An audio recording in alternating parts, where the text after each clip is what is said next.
Okay, I need to put my thing on the screen. How y'all doing? Hello, everybody.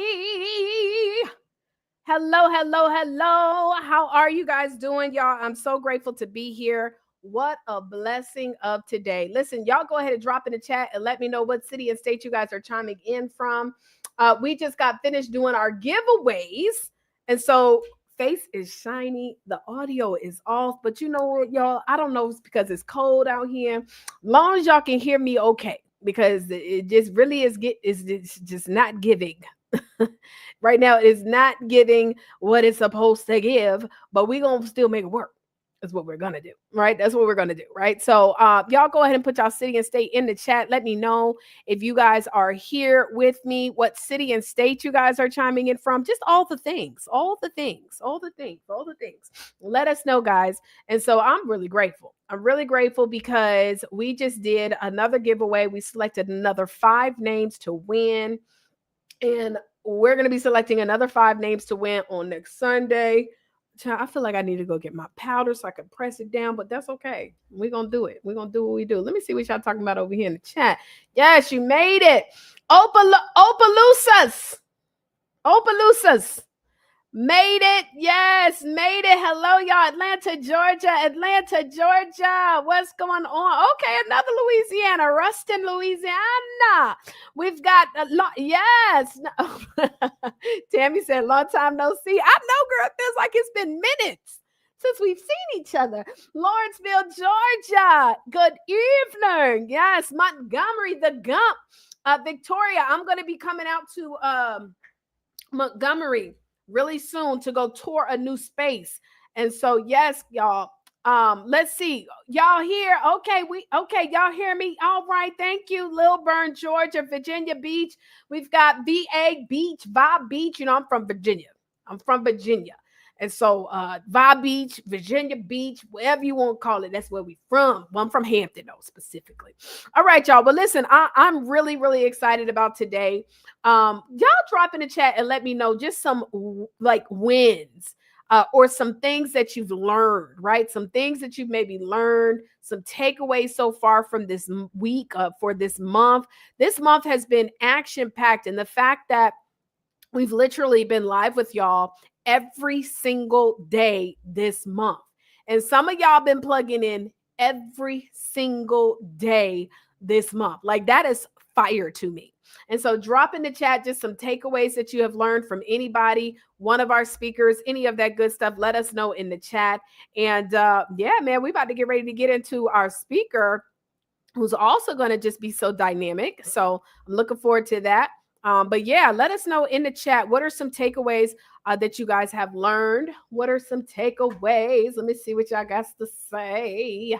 Hashtag me first. Yes.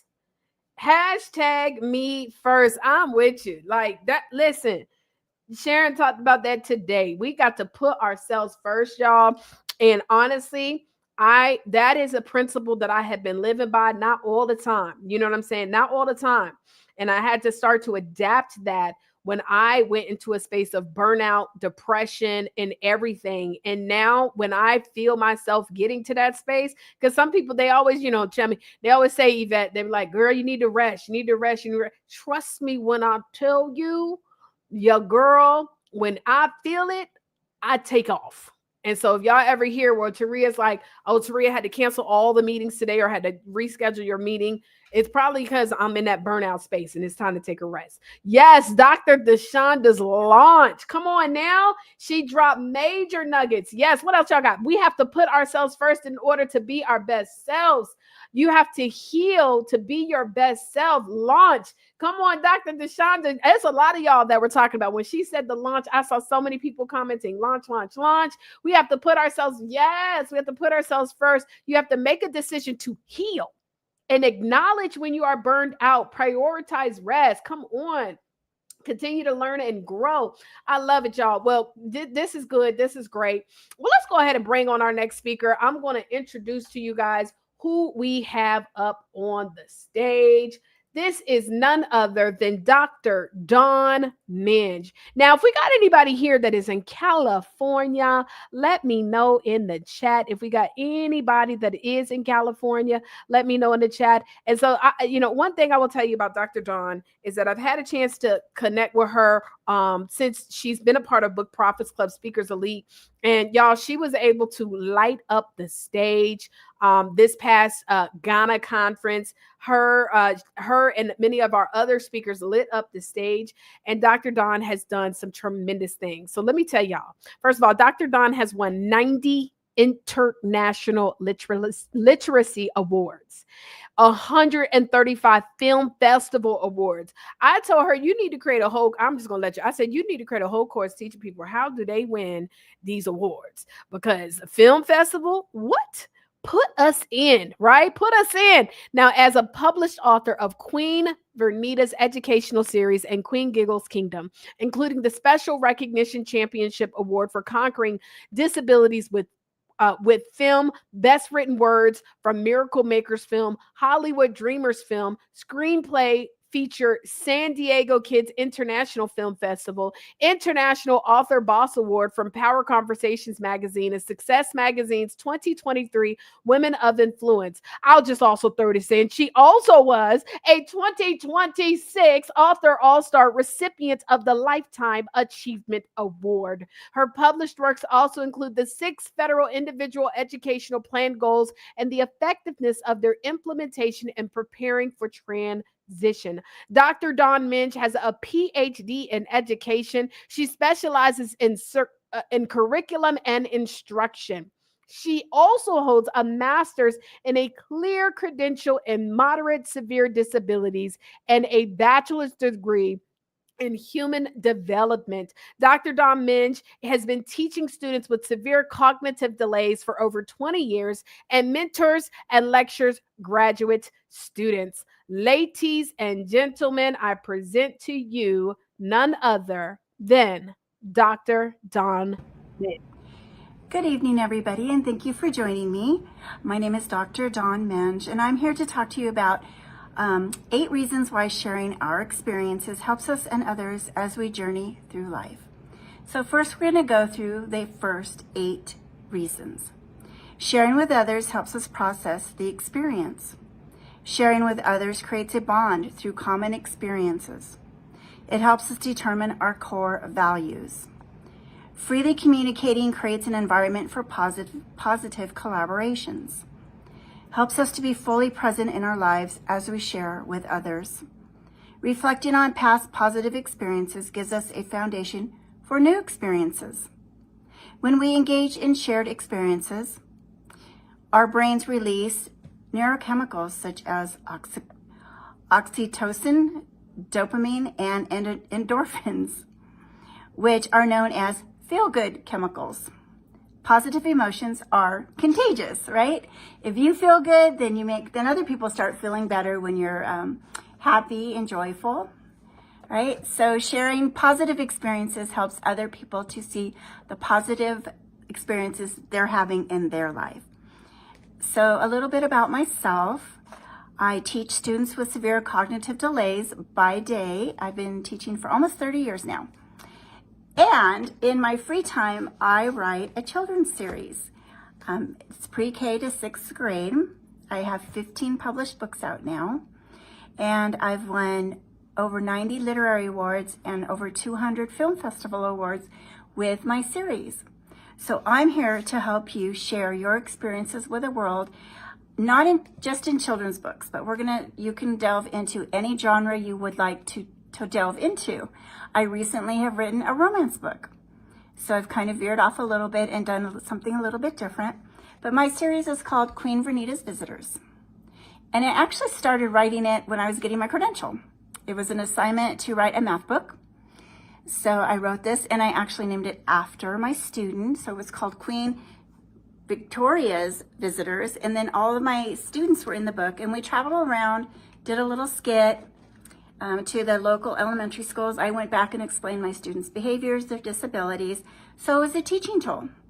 So when I decided in 2008 to publish my book, I named it after my grandmother, Vernita. And then everyone in the book is someone in my life. So this is my dad. This is his page. So I've used all my own life experiences, the people in my life, as the characters in my book. This is my son, Jeremy, and his birthday's in May. So I started out by putting everybody's page during their birthday. And then it got a little hard to do that with 15 books. So I kind of stopped doing that. But this is my mom, and her birthday's in September. She's picking apples.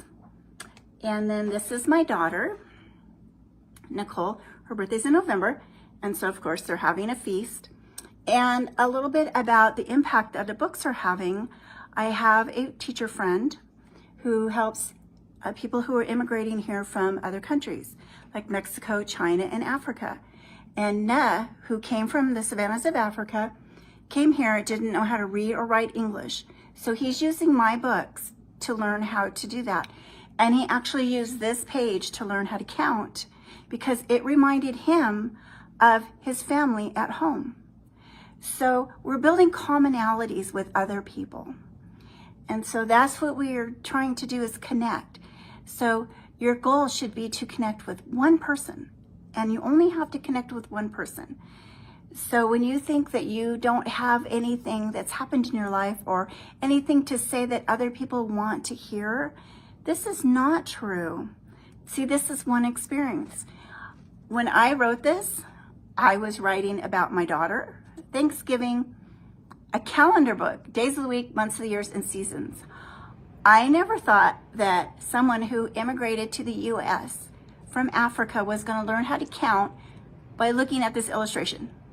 So you do not know when you're starting to write or you're starting to speak who it is that you're going to affect. And so that's what you have to think about when you think, well, I don't have anything that anyone, wants to hear. That isn't true. Not true at all. So we're going to go through a little bit about some of the reasons, and then there's going to be some homework for you. So if you want to get a pencil and paper out now and kind of write it down, or you can go on my website and go under go.landaquailshouse.com. And then you can download my free ebook on the 8 reasons to share your experiences. All right? So, did you get your pens and paper? So we're going to start out. I have a writing book, and it helps you go through your passions, your experiences, your values, your genre. What do you want to write in? Do you want to write a poem, a romance book, a children's book, a memoir? This is where you learn what it is that you want, what your message is. What is it that you want the world to know about you? So let's start with the introduction. If you don't mind, I'm going to read from my book. Welcome, fellow explorer of the written word, to a transformative journey through the realm of creative expression. In this workbook, Explore Your Passions Through Writing, we invite you to embark on a quest to uncover your deepest passions and convey them through the art of writing. Writing is a remarkable tool for self-discovery and storytelling. It allows us to tap into the wellspring of our imagination, share our unique perspectives, and connect with others on a profound level, whether you're an experienced writer or someone who's never ventured beyond a blank page. This workbook is your compass on this exciting voyage of self-discovery and creativity. The pages ahead are a treasure trove of guidance, inspiration, and practical exercises designed to help you explore your passions. Harness your creativity and craft compelling narratives. Whether you're drawn to fiction, nonfiction, poetry, or any other form of written expression, this workbook is tailored to accommodate your interests and aspirations.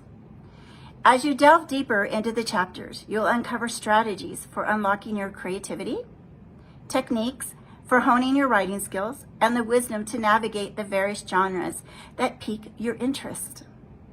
We'll take you through the exhilarating process of brainstorming, drafting, revising, and ultimately sharing your work with the world.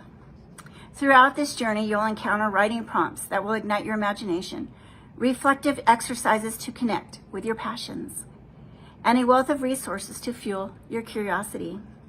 Remember, the path to discovering your passions and sharing them through writing is a personal and unique expedition. And this workbook is your trusted companion along the way. So let's set sail on this adventure, pen in hand and heart open to the wonders of self-expression. Your passions are the compass, and writing is the vessel that you will carry you to uncharted territories of creativity. Are you ready to begin? Your creative odyssey awaits. Okay, so did we find a pen, a pencil, or a piece of paper? Okay, while you're looking for that, we'll talk a little bit more about what I have been doing with my experiences to give you kind of a little guideline and some ideas of what you can talk about. So this is one we did. We took the train from Williams, Arizona to the Grand Canyon. And then we got in our pajamas and went on the Polar Express. So back here are all the family members that went with us. I believe there were 19 of us. This is my grandson. He fell asleep on Santa's lap, so we used his picture as the cover. And my mom named it, called Queen Vernita's Magical Christmas Train Ride. And so inside, we talked about what happened when we were on the train, what we did, what we saw. So all of my illustrations come from the actual pictures of our trips. So this is my grandchildren, my grandsons. This is Blake and Dylan. And on the train, they have some cowboys that come up and they pretend to rob the train, and they get on the train. And so they actually picked my grandkids up like this, right? I have a picture of it. So I made it into an illustration. So I'm using the things that actually happen in my life for my books. And the children love to connect with that because they get really excited. Oh, this is like a real person. And if that person is actually with me, and I can say, look, this is my mom. She's Paige, she's September, this is her. And they just get fascinated by it. In fact, I have someone I was doing an interview with in Philadelphia, and he was telling his friend that he was going to interview me. And she said that she had been checking my books out from the library in Philadelphia and reading them to her son. And she actually got another job so that she could take him traveling. So my stories about my family and the culture and the flora and the fauna that we see, it motivated them to want to go share the world too. She wanted to share it with her son. So she went out and got another job. So I did not know my books were even in the library there. And then to find out, just because I was being interviewed, that my books were making an impact on a family on the other side of the country. I did not know that was going to happen. So you do not know what you're writing about is going to influence, who you're going to impact. So this is my son, my daughter-in-law, and then one of my grandchildren. They're reading a book on the train. So this is what I used as part of my inspiration for my positive experiences. All right, so do you have your pen and your paper out? Okay, so we're going to talk about unleashing your passions. Okay, take a moment to reflect deeply on the activities, hobbies, and subjects that have brought you immense joy and fulfillment throughout your life's journey. Delve into the recesses of your memory and recall those moments when you felt truly alive and engaged. What were you doing? What topics or activities captured your interest and held it steadfastly? So I want you to take a minute and I want you to write down a couple of experiences you had during your life. It could have been when you were a child, when you were an adult, when you were playing with your children, your grandchildren, when you were traveling maybe. So think of 3 things that you did, 3 experiences that you really enjoyed, you were really engaged in, and you really loved, and that you want to share with the world. Okay, I'll give you just a few minutes to do that.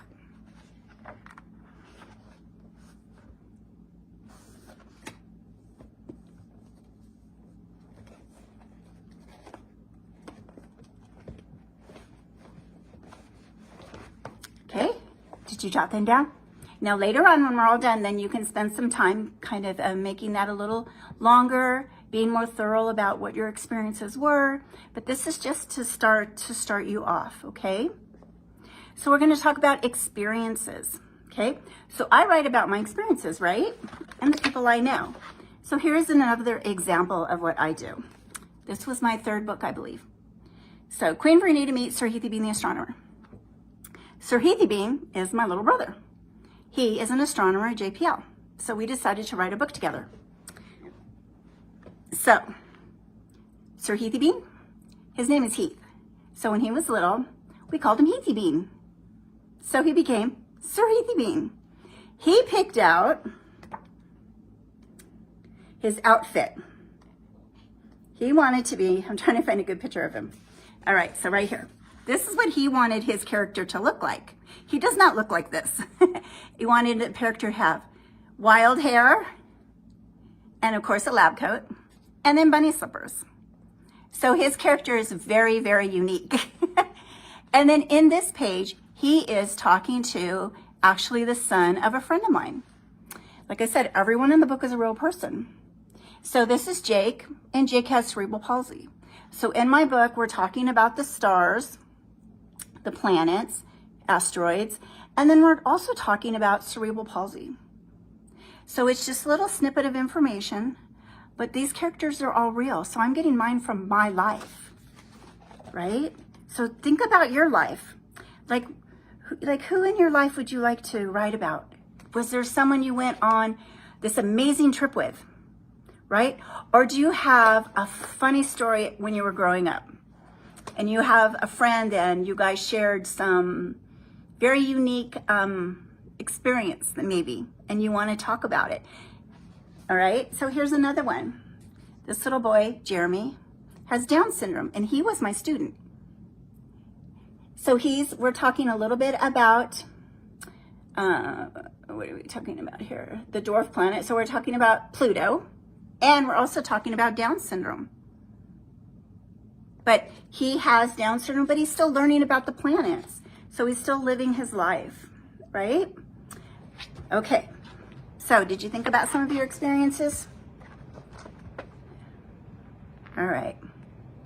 Engage in a reflective writing session for each item on your list. Consider why each holds significance for you and explore the emotions or memories they evoke in detail. So this is where you're going to start outlining your experience. And it's going to take, if it's an experience you had many years ago, it's going to take a little while to remember all of the details. But the details are important. You might think, you know, that's not important. Nobody wants to know that. But they are important.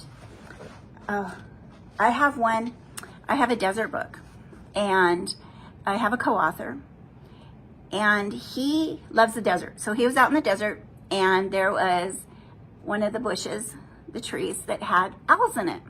So this baby owl was on a branch, and the branch went, and the owl was hanging upside down. So that is a page in one of the desert books. The children love that.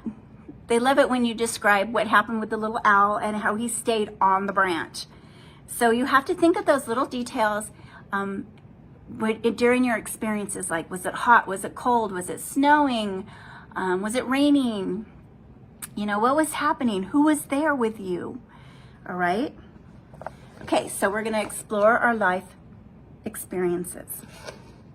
Our lives are a magnificent mosaic of experiences, ranging from the monumental to the seemingly mundane, like the little owl who fell down, yet each contributing significantly to shaping our identities.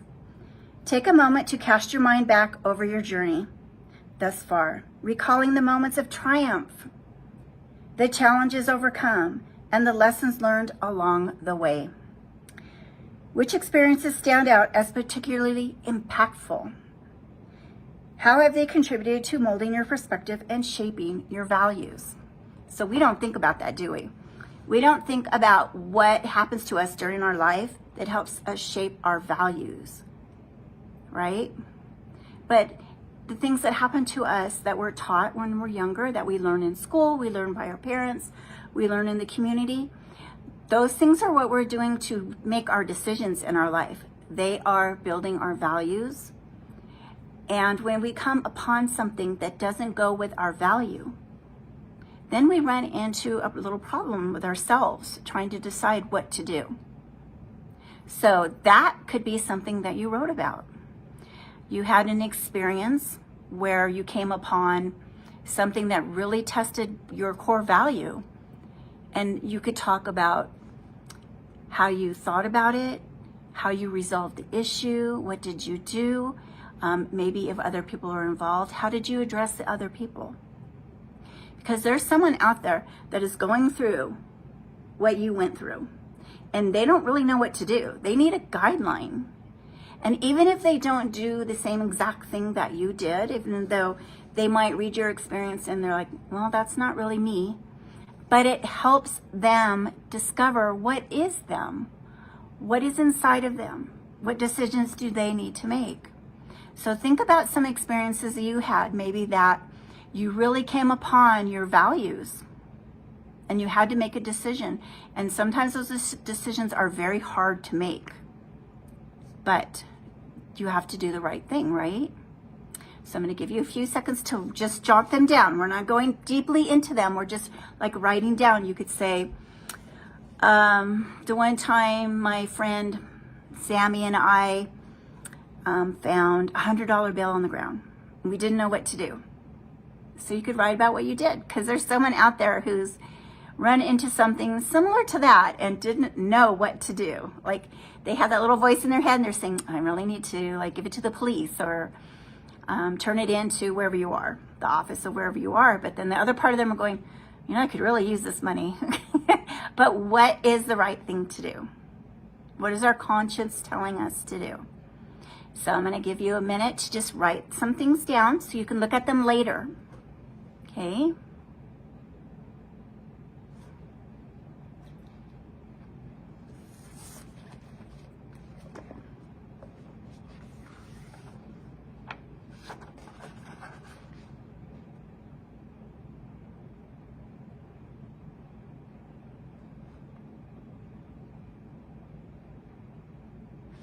Okay, so I want you to write some notes now on the side of that, okay? So what you're going to do, select one of the significant life experiences that you've identified and embark on a detailed narrative journey. Write a richly textured account of the event. Now you're going to put the details in. The beginning, the middle, and the ending. And sometimes we're writing it and we're like halfway through and you're like, wait a minute, there's not enough information at the beginning to explain the middle and the end. Like, why was this a predicament? How did this even happen? How did you end up in that place? Okay, so as you're writing and you're outlining, it's not, you know, you've heard of revising, so you're going to revise. You're going to revise a lot. And then what you're going to do is you're going to put it aside for a little while, a day, a week, a month, however long you need to do it, to kind of digest what it is you wrote. Is that what you really wanted to say? Because sometimes we start out and we don't write what we thought we were going to write. Like we don't say what we thought we were going to say. Okay, so sometimes you have to start all over again. But don't throw it away. Put it aside, start again. And you might end up putting both of them together to make the story that you want to tell. Okay, remember, you're revising, writing, revising, writing, revising. This isn't the editing part. This isn't the grammar part. This is you. This is what's coming from you, from your soul. You know, what is it did you experience? What do you want to say to people? What do you want people to hear? And remember that when you're writing things down, your audience might not be hearing what you think they're hearing. Okay, but they need something that you're saying. So I'll give you 2 examples of what happened to me and why this is important to understand that. So my brother and I went to an elementary school and I read my Queen Vernita book to 40 kindergartners. So I was there teaching days of the week, months of the years, and the seasons. And they did a great job, by the way. But it didn't take as long as my brother. He was teaching the 3rd graders about astronomy, and they had lots of questions, so it took quite a while. So I was standing in the back of his group just watching him, and he introduced me as a special ed teacher. And this little boy starts talking and talking and talking. Come to find out that his little sister had just passed away. And she was in one of our classrooms. She was not in my classroom, but she was in a special ed classroom. So he was grieving for her. So we let him talk. And then afterwards, we found him in his class, and we gave him a whole set of books, took lots of pictures with him, made him very happy. But after we had the assembly, the teacher came up and said, you know what? He hasn't spoken in 6 weeks because he was just so devastated by what happened. But me being there, teaching about days of the weeks and months of the years to the kindergartners, and just standing behind the group that my brother was working with, I connected with him, or he connected with me. And it helped him. It helped him grieve his sister. It helped him open up and talk about her. Now, I didn't go there knowing that that was going to happen. But when something like that does happen, you need to go with your audience, and you need to let them share and let them talk. Because that's why you're doing this. You're doing this to help other people, to have commonalities with people, to help them process what they've gone through. Okay, so this is the exercise you're going to do when we're all done and you're all on your own. Okay, you're going to write the detailed version of what happened. The good, the bad, whatever it is you want to write about, right? So, engage in a reflective writing session for each item. On your list, consider why each holds significance for you. Why is it important to you? Why is it important for you to tell the world about it? Right? And explore the emotions or memories that evoke in detail. Remember, we're putting in the details of what happened, what we want to share, what we want the world to know. Okay? And you're going to start out, small. You're going to start out small, and then once you get going, it's very hard to open up to the world. It's kind of scary, right? You don't know what people are going to say. Are they going to laugh at you? Are they going to say, well, nobody wants to know about that? That's usually the people that are closer to you that would say things like that, unfortunately. But this is your journey. These are your thoughts, your experiences, and other people can't tell you that it isn't valuable. It's valuable, and you're going to connect with someone. So I will give you an example. I was just in Ghana, Africa, and we're looking for commonalities, right? Commonalities between people, and that's how we connect, right? We have commonalities. So I teach students with severe cognitive delays. I have a PhD in curriculum instruction. My specialty is transition. So our students stay till they're 22. So from 16 to 22, we start teaching transition skills, which include independence, community, employment, budgeting, monetary skills, how to ride the city bus, that type of thing, right? Because they go into programs that beyond us, and the more skills that they have, the higher program that they will be involved in. My students go in the community and they earn money, right? It's supported employment, my assistants help, but they're learning to be employed. So I went to Ghana, Africa, and I visited the Cheerful Hearts Foundation. So what are they teaching their students? The same skills, life skills, how to make good decisions, how to budget their money, employment skills, and of course, academics. So there's that commonality, right? My students and their students are worlds apart. My students have disabilities, they do not, but they're all learning the same basic skills, right? So I gave them some of my writing books, and I want them to write down their experiences. They live in a fishing village on the ocean, and so they have very unique experiences. Okay, but that was that commonality that we had. I was also talking about my book, and I was talking about some of the bad experiences that I've had that I've written about. And that's something else that you can write about, right? So I had an experience that lasted 10 years.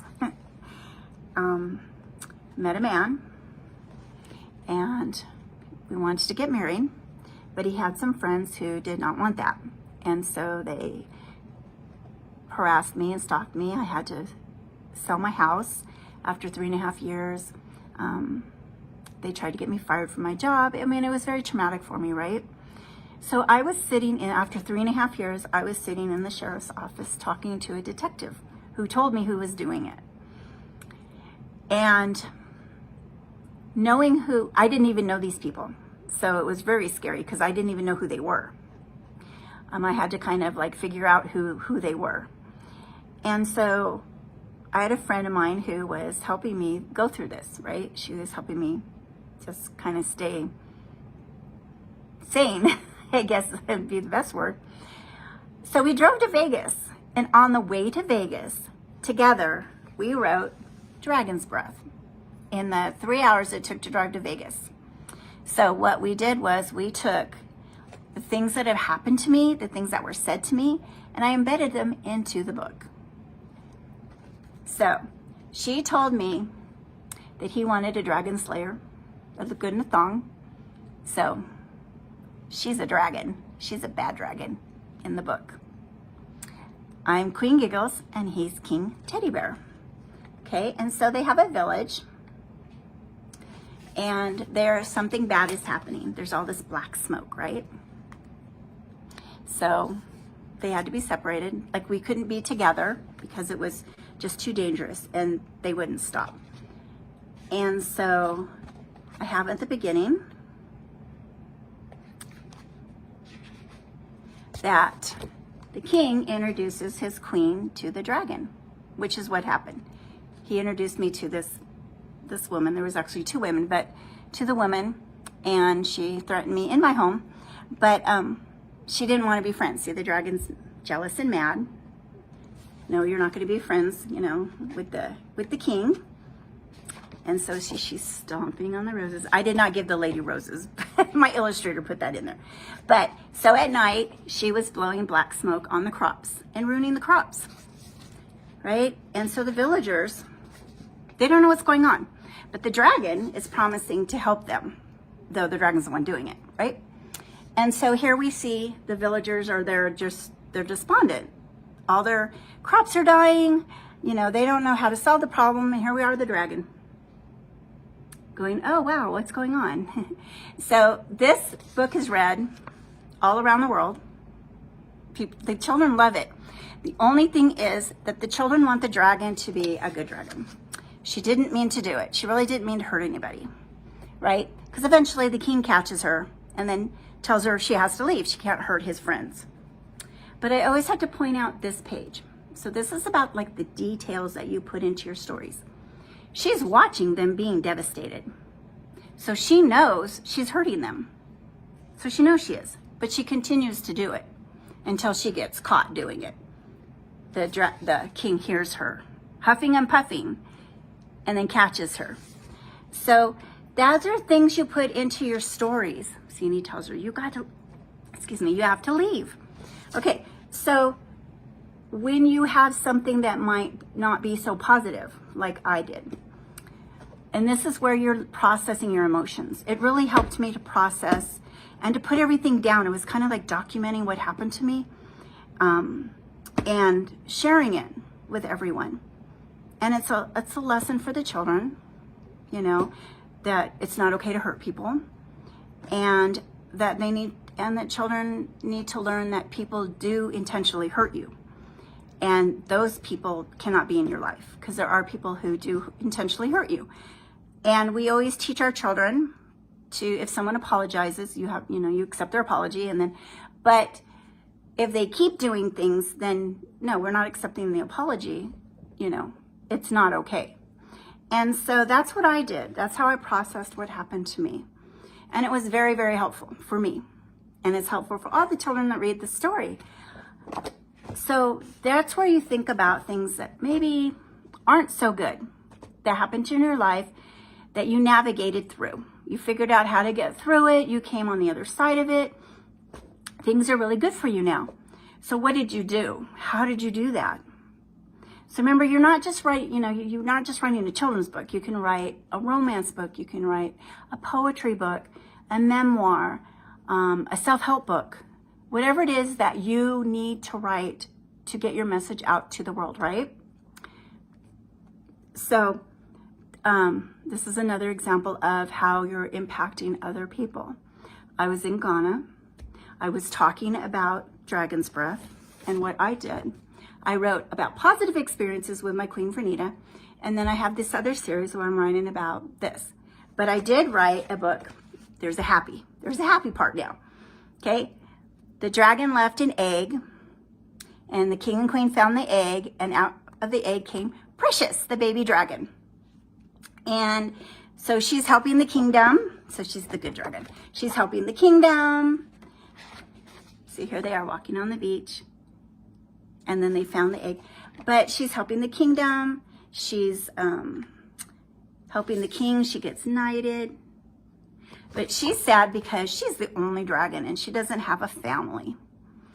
And so she's going to have more adventures going around to other kingdoms, finding a family for herself. So this book has won multiple literary awards, and it's won probably 60 film festival awards.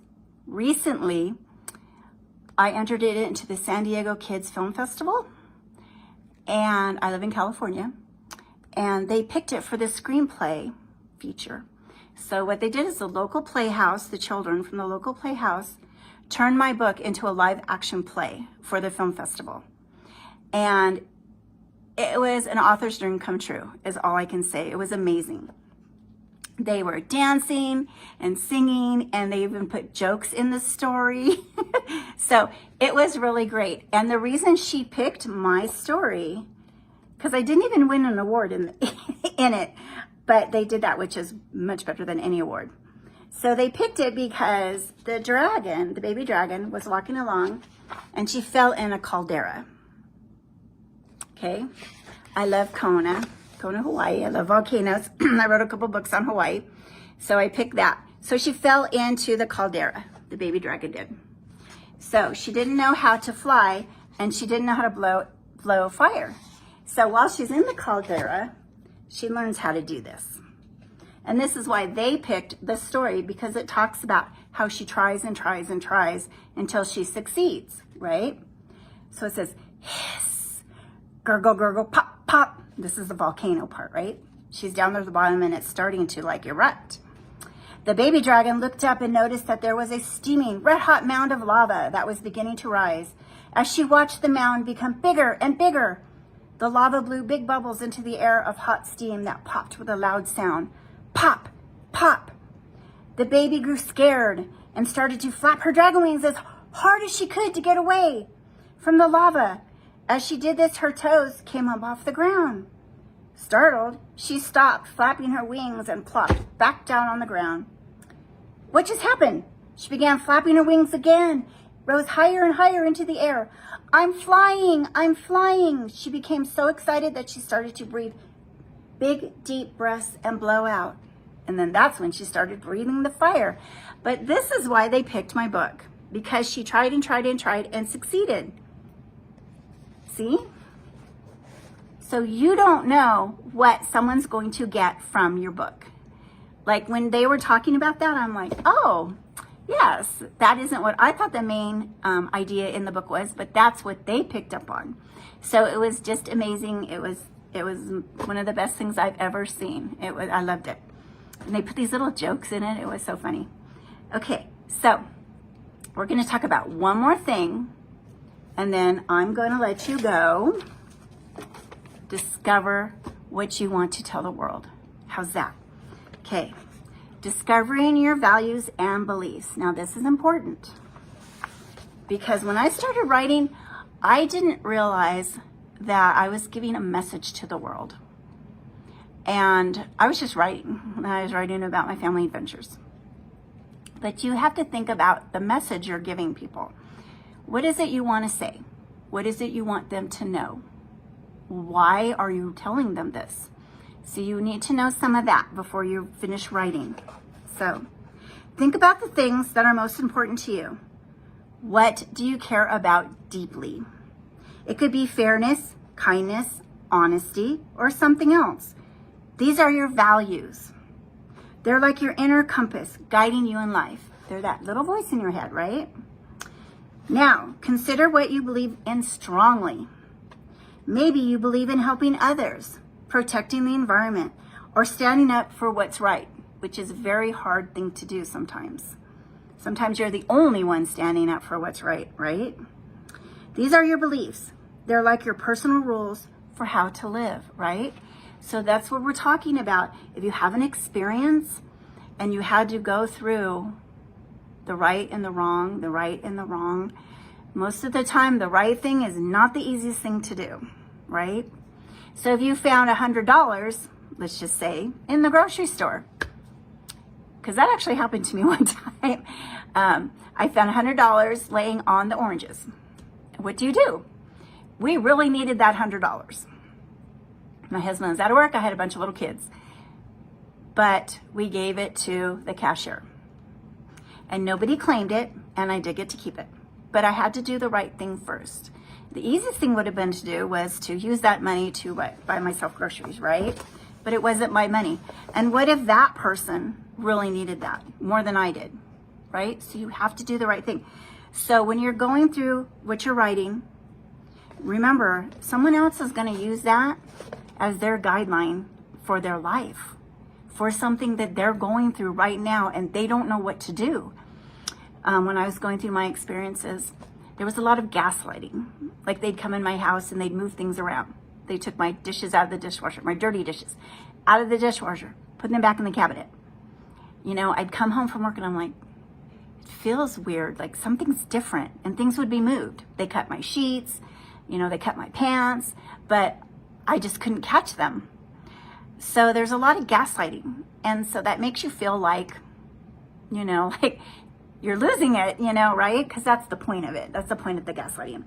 You know, one time I was only gone for 1 hour and they came in I found they had my neighbors doing this, right? So they were watching my house, but they unscrewed all my plants on my back porch.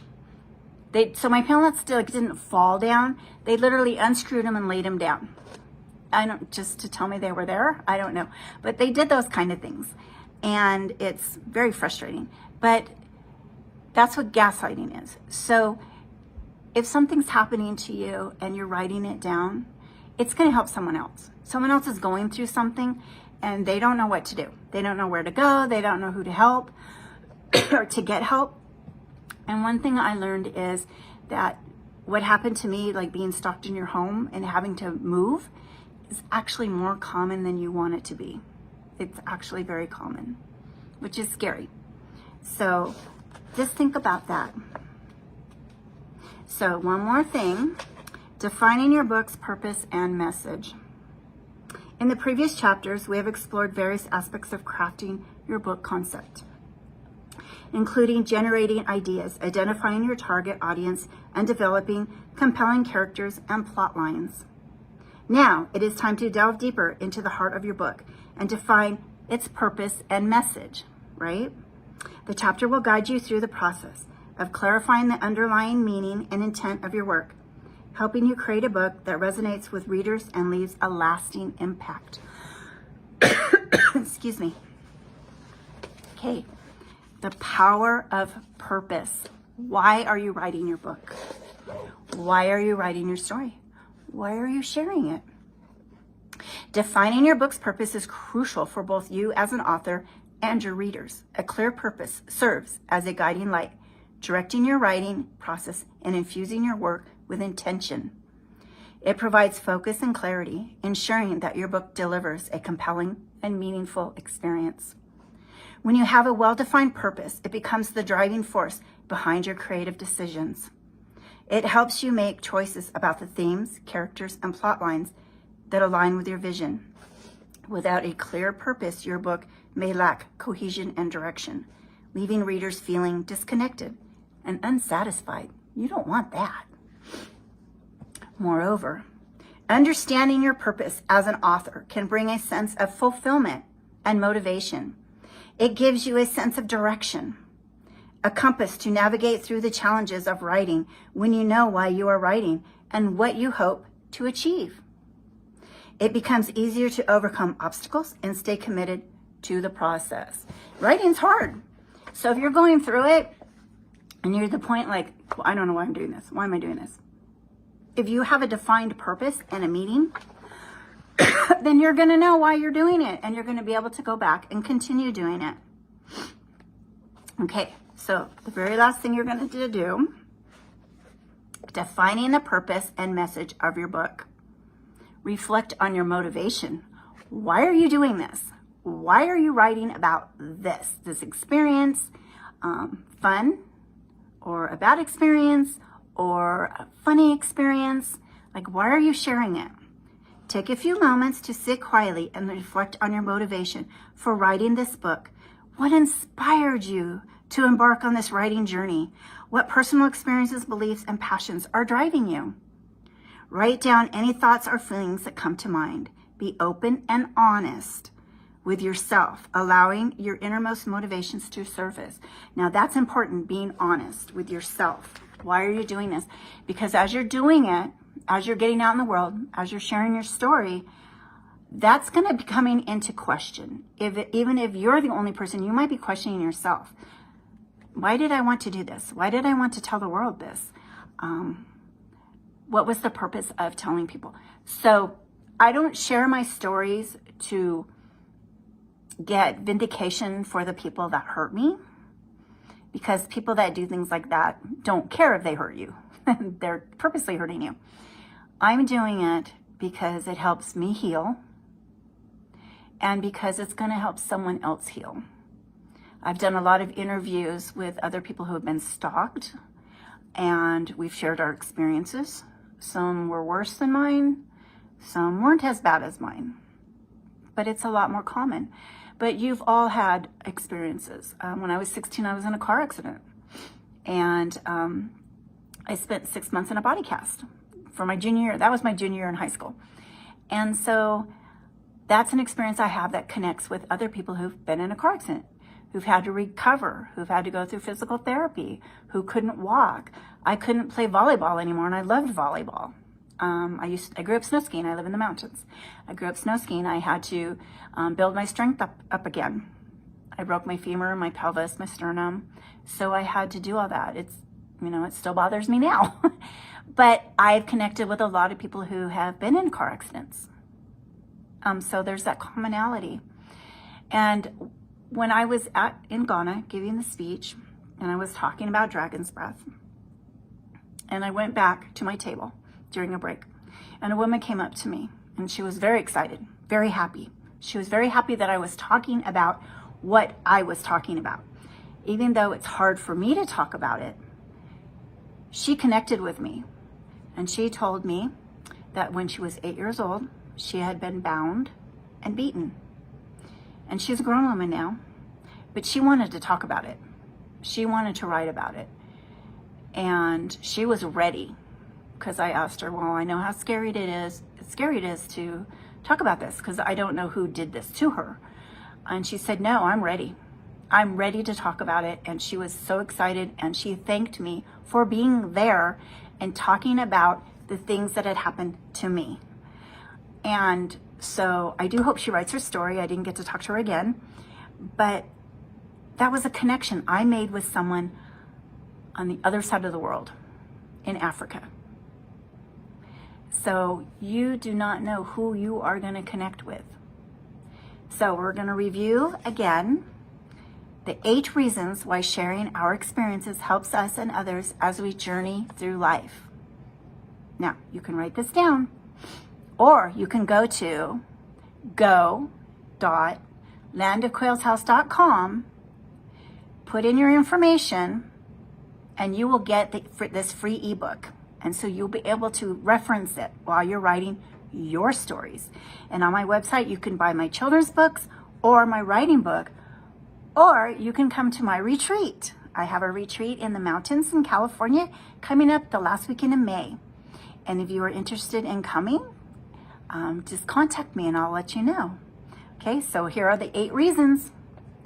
1, sharing with others helps us process the experience.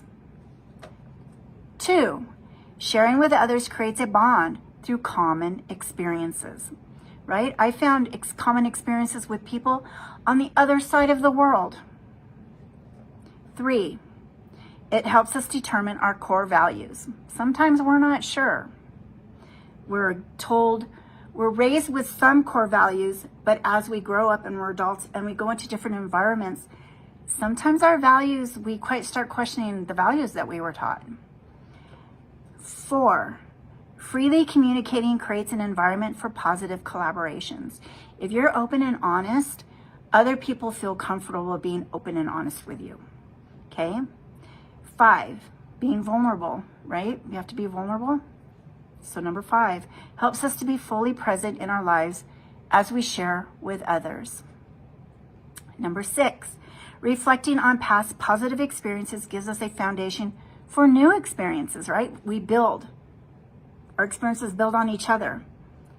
7, when we engaged in shared experiences, our brains release neurochemicals such as oxytocin, dopamine, and endorphins, which are known as feel-good chemicals. And number 8, positive emotions are contagious. Yes, we all know that, right? So talking about experiences piling onto each other and building on each other. So in Ghana, we went to a park, a rainforest, and there was a canopy walk. I'm afraid of heights. So I'm not going. I'll wait for you guys at the bottom. I'm not going. So we go there. Okay, I'll walk up the stairs. There's like a million stairs. Probably not a million, but there was a lot. I couldn't even keep up with them. So got to the top. Well, by the time I got to the top, I was like, I'm going over this. So I did. So I'm like, I can do this. I can do this.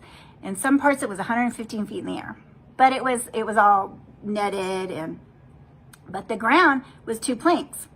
So I was trying to take a video of the forest, right? Here I am, I'm doing this, right? And then the planks moved. And there was no fear of falling or anything, but the guide behind me is like, put your phone away. And I'm like, I'm trying. So then I did get scared because the planks were moving like this, and then it was kind of swaying. So the lady in front of me had this big hat. So I just watched her hat all the way across. Watch the hat.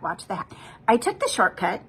I only went across one, and there was like 5 sections, but I did one. But I did it. But so if I came across somewhere like in Hawaii and I had the opportunity to go on a canopy walk, I'm going to be able to do it because I did that. I did it. I conquered my fear and I made it, and nothing happened to me. So that's how your experiences build on each other, right? So think about that.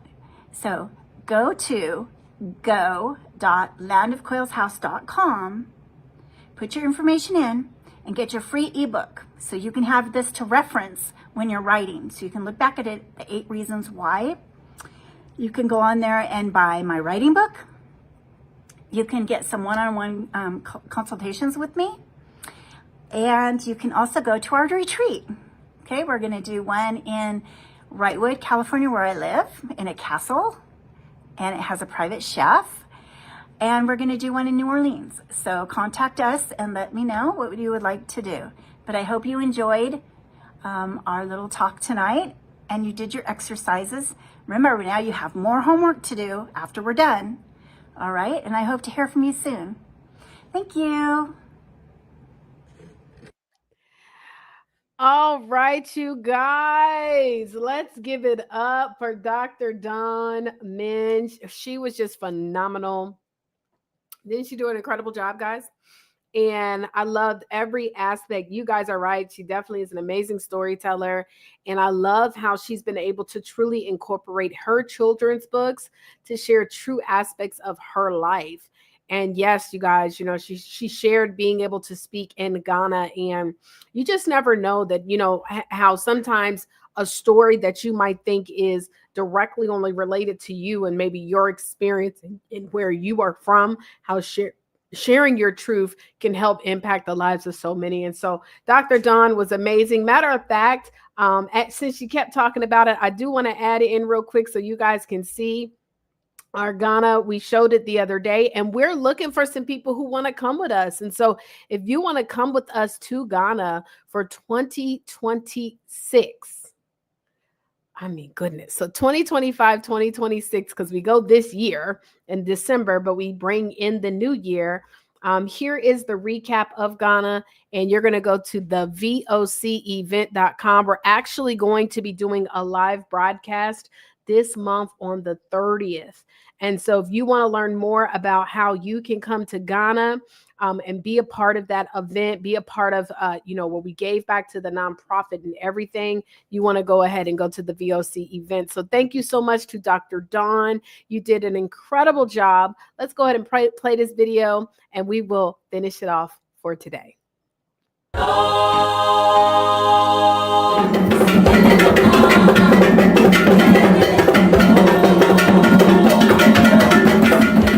I am amazing. No matter what.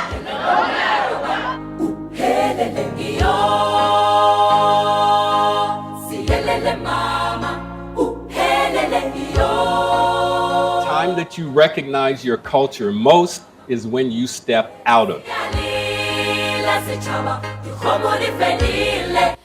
This is a collaboration book, and you get a chance to read a chapter from each one of us, talking about leadership, talking about overcoming, talking about pushing through.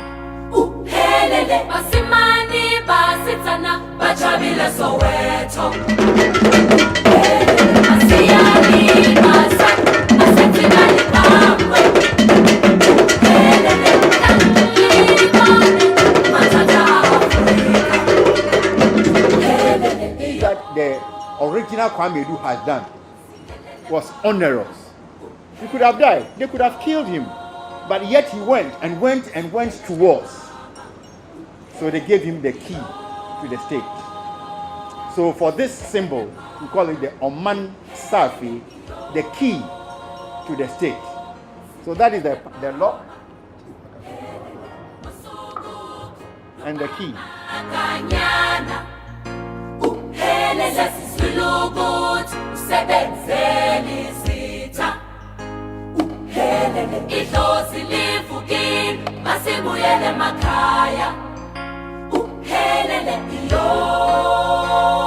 You are actually influencing someone.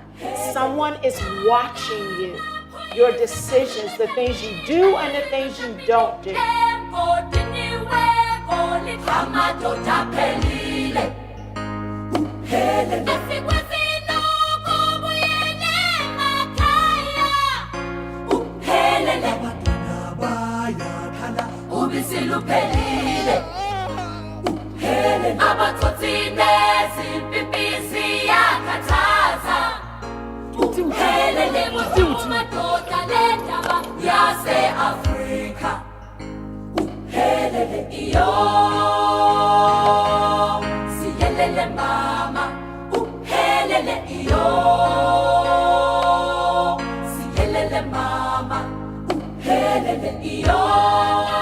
Being a leader doesn't mean you will always be liked. It is difficult. People will talk about you. People will laugh at you. Who do you think you are trying to do? And finish the sentence.